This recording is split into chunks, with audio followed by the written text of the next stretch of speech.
ద్వారా ఇంతవరకు దేవస్థానం నుండి దేవుని పాటల ద్వారా పాడుతూ ప్రభువును స్తుతించాము. సమయంలో ప్రభువును ఆరాధించడానికి కలుగుతుండగా దేవుని గ్రంథంలో నుండి కొన్ని మాటలు మనం చదువుకుందాం.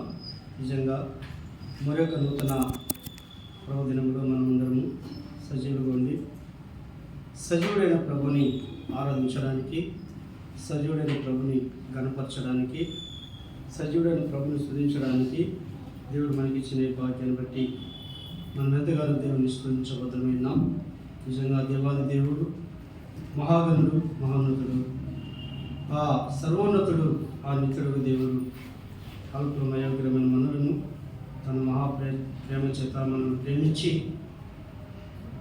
మన కొరకు ఆయన త్యాగం చేసి తన ప్రాణాన్ని బలిగా పెట్టి తిరిగి లేచి తన విశ్వాసం ఇచ్చిన మనలను తన కుమారుగా, తన సొత్తుగా, తను ఆరాధించేవాడుగా దేవుడు మనం చేసుకున్న ఈ భాగ్యాన్ని క్రీస్తు ద్వారా పొందుకుని మనం ప్రభువును స్తుతించడానికి చేరొచ్చిన మనం ఆరాధన సహాయకరంగా కొన్ని మాటలు మనం చదువుకొని మనం ప్రభువును ఆరాధించడానికి వెళదాం. అందుకు సహాయకరంగా మత్తయి రాసిన సువార్త 14వ అధ్యాయం 22 నుండి 33 వరకు మనం మార్చి చదువుకుందామండి. మత్తయి రాసిన సువార్త 14వ అధ్యాయం 22 నుండి 33 వరకు మనం చదువుకుందాం.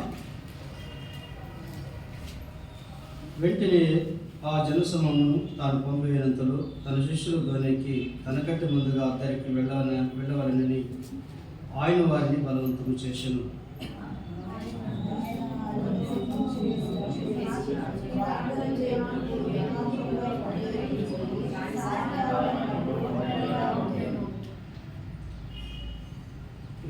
వచ్చింది. అప్పటికి ఆ ధోని దరికి దూరంగా ఉండగా గాలి ఎదురైనందున అలల వలన పట్టబడుచుండెను.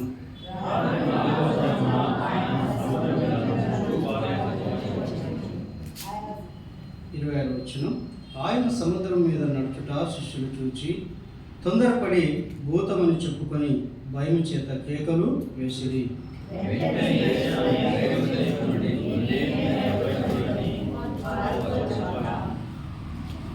వచ్చిన పేతురు, ప్రభువా, నీవైతే నీళ్ళ మీద నడిచి నీ ఎదుకు వచ్చుటకు నాకు సెలవుమని ఆయనతో అనెను.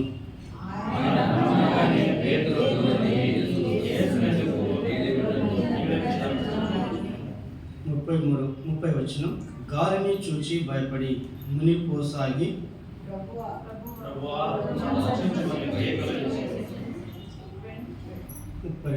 కలిసింది. వెంటనే యేసు చేయి చాపి అతన్ని పట్టుకొని అల్ప విశ్వాసి, ఎందుకు సందేహపడుతావని అతనితో చెప్పాను.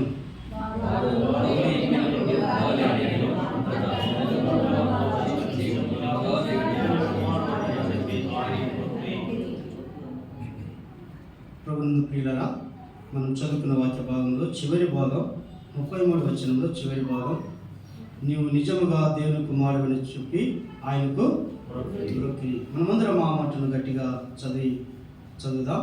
నువ్వు నిజముగా దేవుని కుమారుడని చెప్పి ఆయనకు మొక్కిరి. ప్రియమైన దేవులారా, చదువుకున్న వాక్య భాగము మనకందరికీ పరిచయమైనది. అయితే ఆరాధన సహాయకరంగా ఇందులో నుండి మరి 33 వచనం చివరి భాగంలో నుండి మన ప్రభువాన్ని మనం చూసుకుంటూ ప్రభువాన్ని జ్ఞాపకం చేసుకొని ప్రభువాన్ని మనం ఆరాధించుదాం. ఈ భాగంలో యేసు ప్రభువారు శిష్యులు మరి ఉన్నట్లుగా మనం చూస్తున్నాం. అయితే శిష్యులు ప్రయాణం వెళుతున్నారు. అయితే యేసు ప్రభువారు సముద్రం మీద నడుచుకుంటూ వస్తూ వారికి ఎదురుగా వస్తున్నప్పుడు శిష్యులు భయపడి భూతమని భయపడుతున్నప్పుడు నేనే భయపడకూడని ధైర్యం తెచ్చుకోలేడని ప్రభువారు వాళ్ళకి ఆదరణకరమైన మాటలు చెప్పినప్పుడు మరి పేతురు ఏమంటున్నాడు, ప్రభువా, నీవైతే నీళ్ళ మీద నడిచి ఎందుకు వచ్చేటప్పుడు నాకు సెలవుమని ఆయన అడిగినట్లుగా మనం చూస్తున్నాం. అయితే ప్రభువారు అన్నాడు, మీరు వెంటనే రమ్మని ఆయన అడిగినప్పుడు రమ్మన్నప్పుడు అయితే పేతురు మరి నీళ్ళ మీద నడిచి వెళ్ళినట్లుగా మనం చూస్తున్నాం. అయితే ఇప్పుడు పేతురు నీళ్ళ మీద నడుస్తూ వెళుతూ ఉండగా గాలిని చూసి భయపడి మునిగిపోతున్నట్టుగా మనం చూస్తున్నాం. అయితే పేతురు వెంటనే ఒక కేక వేసినట్లుగా మనం చూస్తున్నాం. ప్రభువా, నన్ను రక్షించమని కేకలు వేసినట్లుగా మనం చూస్తున్నాం. అయితే పిల్లరా, ఆ సందర్భంలో వారు ఆ సన్నివేశాన్ని జ్ఞాపకం చేసుకుని ప్రభువారు చేసిన అద్భుతాన్ని జ్ఞాపకం చేసుకుని వారు ఏమని ప్రభువును ఆరాధిస్తున్నారు? నీవు నిజముగా దేవుని కుమారుడు అని చెప్పి ఆయనకు మొక్కిరి, ఆరాధించిరి, పూజించిరి, ఘనపరిచిరి అన్న మాట మనము జ్ఞాపకం చేసుకోవచ్చు. కాబట్టి పిల్లరా, సమయంలో నిజంగా ఈ భాగంలో శిష్యులు ఏమంటున్నారు? నువ్వు నిజముగా దేవుని కుమారుడు అని చెప్పి, అంటే నిజంగా దేవుని కుమారుడు కాని వారు కూడా ఉన్నారని అర్థం.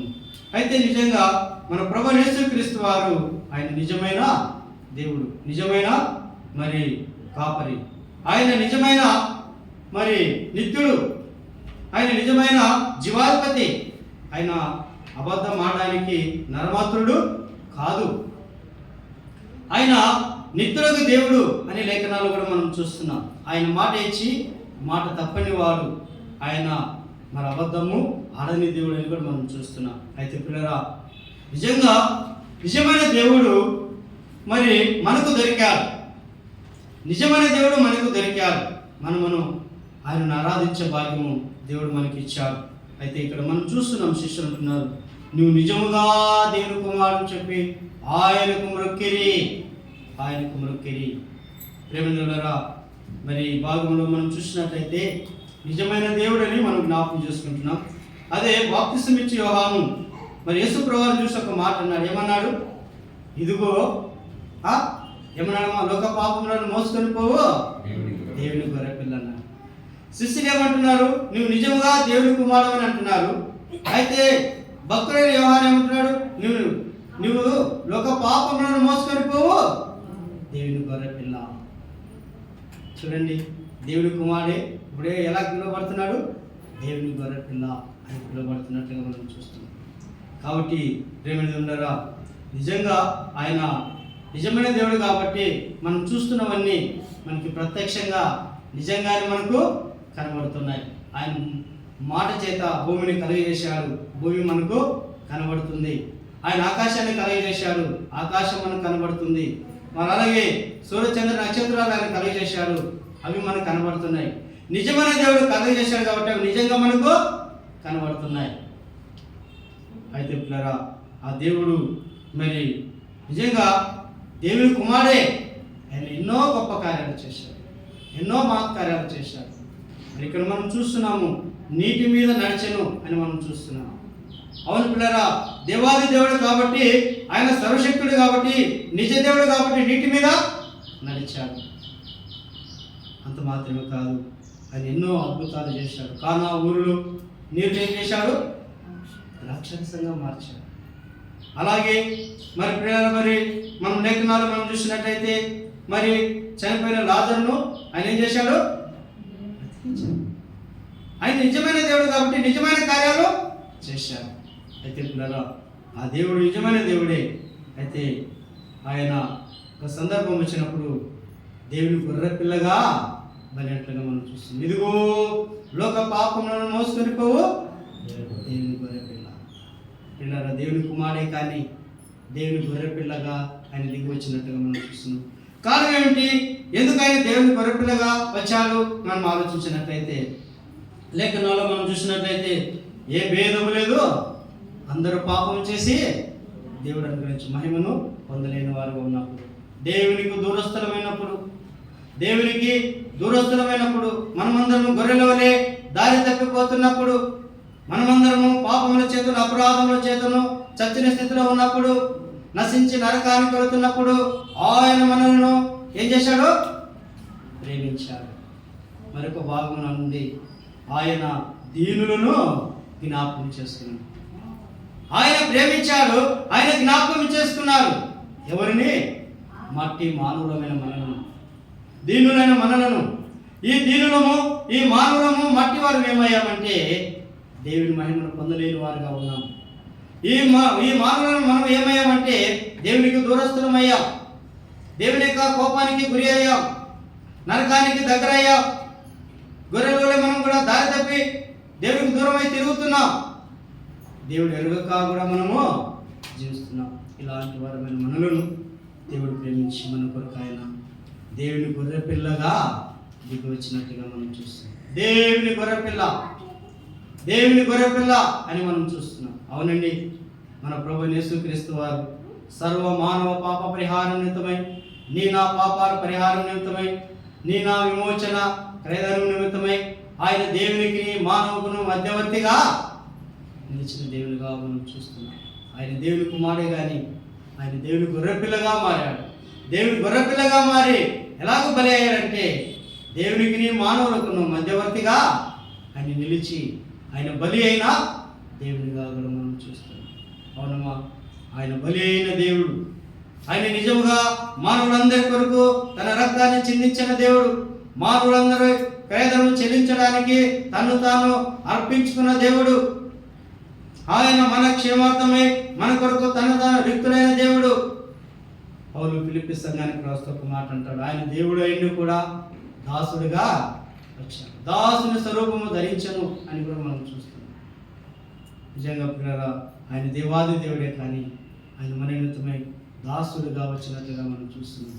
పౌలు కొరింథీ సంఘానికి రాస్తా అంటాడు, ఆయన ధనవంతుడండి, ఆయన మీ నిమిత్తం ఏమైనట నిజంగా చూడండి, ఎంత గొప్ప దేవుడు. మన కొరకు ఆయన దరిద్రుడుగా మారిపోయాడు, దీనుడుగా మారిపోయాడు, రిక్తుడుగా మారిపోయాడు, శిలువ మరణం పొందినంతగా తను తాను విధేయత చూపిన వాడుగా మనం చూస్తాం. వీళ్ళరా ఆయనను పట్టుకొని మరి కొడుతున్నప్పుడు మరి రెల్లుగా కొడుతున్నారు, మరి అలాగే ఆయన చెంప వెంట్రుకలు లాగుతున్నారు, ఆయనను పిడుగుద్దులతో కొడుతున్నారు, ఆయనను పలు విధాలుగా బాధ పెడుతున్నప్పుడు ఆయన మన కొరకు మౌనముగా నిలిచిన దేవునిగా మనం చూస్తాం. ఆయన మన కొరకు ఏమాత్రం నోరు ఎత్తని దేవునిగా మనం చూస్తున్నాం. అవును పిల్లరా, ఆయన మరి అలా అనేక విధాలుగా ఆయన హేళన చేయబడుతున్నాడు. నువ్వు దేవుని కుమారుడైతే నిన్ను నువ్వు రక్షించుకో, మమ్మల్ని కూడా రక్షించు. చూడండి, ఆయన దేవుని కుమారుడే కాబట్టి ఎంతోమందికి మేలు చేశాడు, ఎంతోమందికి స్వస్థతనిచ్చాడు, ఎంతోమందికి ఆదరణ ఇచ్చాడు. అయితే అలాంటి దేవుడు మన కొరకు మన పాపల కొరకు బలి అవుతున్న సమయంలో ఆయన దూషింపబడుతున్న దేవునిగా, ఆయన హేళన చేయబడుతున్న దేవునిగా, ఆయన అవమానించబడుతున్న దేవునిగా, ఆయన కొట్టబడుతున్న దేవునిగా, ఆయన రక్తపు ఇంతగా మారుతున్న దేవునిగా మనం చూస్తున్నాం. అంత మాత్రమే కాదు, ఆయన మన కొరకు కొరడా దెబ్బలు కొట్టించుకున్నట్లుగా మనం చూస్తున్నాం. ఆయన 39 కొరడా దెబ్బలు కొట్టబడెను అని మనం చూస్తున్నాం. ఆయన కొట్టబడిన దేవుడు. మనము కొట్టబడాలి, మనము గాయపరచబడాలి, మనం అవమానించబడాలి, మనం హేళన చేయబడాలి. అయితే మన ప్రభువారు మన కొరకు ఆయన కొట్టబడి ఆయన గాయపరచబడినట్లుగా మనం చూస్తున్నాం. ఆయన రక్తము చిందించినట్లుగా మనం చూస్తున్నాం. ఆయన మన కొరకు బలి అయి తన ప్రాణము ధారపోసినట్లుగా మనం చూస్తున్నాం. చూడండి, ఆ దేవాది దేవుని ప్రేమ పాపులమైన మనుగడల, అల్పులమైన మనుగడల, మునుపు దూరస్తులమైన మనుగడల, మునుపు పాపంలో పడిన మనుగడల ఆయన చూపిన ప్రేమ ఎంత గొప్పది. లేఖనాల్లో మనం చూసినట్లయితే మనం ఇంకనూ పాపమైనగా ఆయన మనల్ని ఏం చేశాడమ్మా? ప్రేమించాడు. మనం ఇంకనూ దూరస్తులమైనగా ఆయన మనల్ని ప్రేమించాడు. మనం ఇంకనూ బలహీనమైనగా పిల్లరా, మనం ఇంకనూ బాగున్నప్పుడు మనం ప్రేమించేవారు తక్కువ. అయితే మనల్ని ఇంకనూ చెడిపోయినప్పుడు మనం ప్రేమించేవారు మరింత తక్కువ. అయితే అలాంటి దీన స్థితిలో మనలను ఆయన ప్రేమించి జ్ఞాపకం చేసుకున్నట్లుగా మనం చూస్తున్నాం. ఆయన జ్ఞాపకం చేసుకుని ఆయన ప్రేమించి ఏమయ్యాడంటే లోక పాపములను మోసుకొని దేవుని గొర్రెపిల్లగా ఆయన కలువరి శిలువలో వధించబడినట్లుగా మనం చూస్తున్నాం. అవును పిల్లరా, ఆయన బలి అయ్యాడు, ఆయన రూపాన్ని కోల్పోయాడు. ఆయన బలి అయినప్పుడు, ఆయన కొట్టబడినప్పుడు, ఆయన శిలువలో వేలాడుతున్నప్పుడు, ఆయనను చూసినప్పుడు ఆయన ముఖ మరి పిల్లల గుర్తుపట్టలేమని కూడా మనం చూస్తున్నాం. ఆయన అతడు వ్యాధి నొందిన వాడుగా మారిపోయినాను, అతడు మనుషులు చూడలేని వాడుగా మారిపోయాడు, వ్యాధి అనుభవించిన వాడుగా మారిపోయాడు. చూడండి, మన ప్రభువైన యేసుక్రీస్తు వారు మన పాపల కొరకు బలైనప్పుడు మన ప్రభు వారిని ఆయన వికారంగా మనం చూస్తున్నాం. ఆయన మనుషులు చూడలేని వారిగా మనం చూస్తున్నాం. ఆయన వ్యాధిగ్రస్తుడుగా మనకు కనబడినట్లుగా మనం చూస్తున్నాం. ఆయన నిలువెల్ల గాయాలు పొందినప్పుడు ఆయన స్వరూపాన్ని సొగసును కోల్పోయినట్లుగా కారణం ఏంటంటే ఆయన మనల్ని ప్రేమించి మన కొరకు ఆయన కొట్టబడినప్పుడు ఆయన తన స్వరూపాన్ని సొగసును కోల్పోయిన ప్రభువుగా మనం చూస్తున్నాం. తన రక్తమంతా కార్చినప్పుడు తన యొక్క దేహమంతా వికారంగా రూపం లేనిదిగా మారిపోయినట్టుగా మనం చూస్తున్నాం. ఆ దేవాది దేవుని ప్రేమ ఎంత గొప్పదో ఒకసారి మనం ఆలోచన చేస్తున్నాం. ఆ దేవాది దేవుని యొక్క దయా సంకల్పం మనయుడు ఎంత గొప్పదో మనం ఒకసారి ఆలోచన చేసుకుందాం. ఆ దేవుని ఆరాధించడానికి వచ్చిన మనం నిజంగా మనం నిన్నటి వారమే, గతించిన కాలానికి చెందినటువంటి వారమే.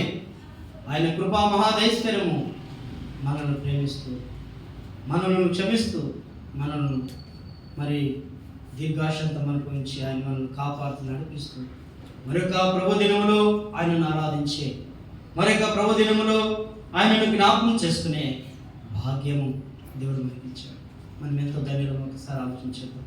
ఆయన రక్తం గార్చి ఆయన శిలువలో ప్రాణం పెట్టి ఆయన సమాధి చేయబడి తిరిగి 3వ దినమున లేకపోతే సమాధులు అలాగే లేవు.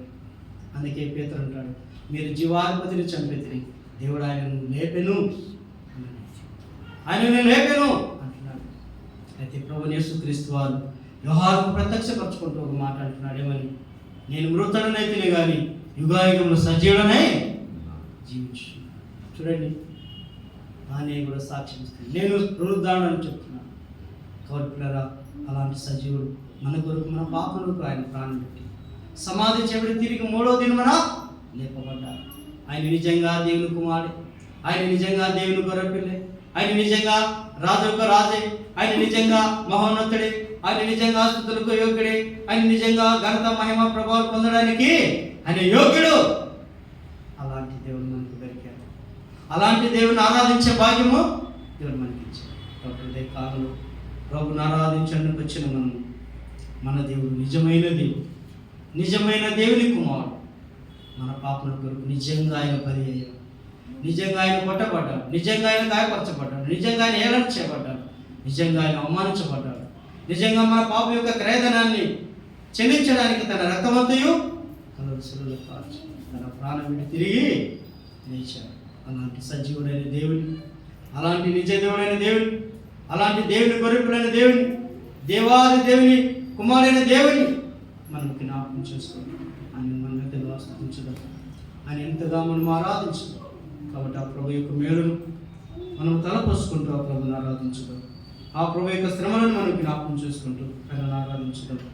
అలనాడు శిష్యులు ధోనిలో ఉంటూ ఆయనను నిజముగా దేవుని కుమారుని చెప్పి అక్కడికక్కడే ఆ అద్భుతాన్ని చూసి, ఆ మహత్కార్యాన్ని చూసి వారు అక్కడికక్కడే మోకరించి దేవుని వారు మొక్కినట్టుగా మనం చూస్తున్నాం.